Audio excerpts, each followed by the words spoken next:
Have you ever wondered why your dog barks at garbage men? Philip K. Dick in his short story Roog puts forward a theory. See, garbage men are evil aliens from outer space, and the only reason that they don't kill us is because we leave offerings of trash outside, and we are protected by our smart dogs who bark them away from entering the house further. You ever play Psychonauts, the milkman level? Feels a lot like that. So obviously this isn't real.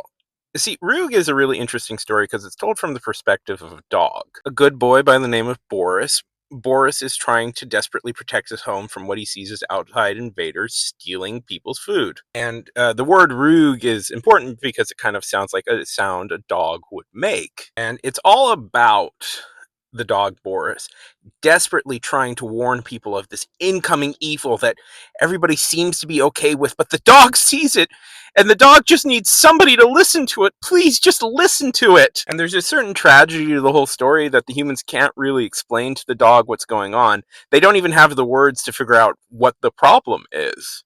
And the dog is just forever worried about the possibility that these alien creatures are coming in and hurting the people it loves the most. These are kind of themes that would pop up in a lot of Philip K. Dick's works. You know, it's about people who do love each other, but they're forever trapped in two different planes of existence, and they can never fully comprehend what's going on in the other's plane of existence. It also has a lot in common with, like, Dick's other works, because the notion of reality is really vulnerable. See, the thing about this short story is there might be a chance that Boris the dog is right. Because the garbage men do behave weird.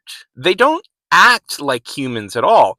And you could put this forward as just the dog not understanding what people are talking about. But the story does leave that open for interpretation. Maybe they really are aliens of some sort out to hurt people. What this honestly reminds me of, this legitimately feels like a proto-Courage the Cowardly Dog story. Like, honestly, you could adapt this story for Courage the Cowardly Dog and nothing really would change. You know, a lot of Courage episodes are about finding strange menace in everyday average suburban lifestyle. An interesting theory I read about Courage the Cowardly Dog once is that there's actually nothing scary going on.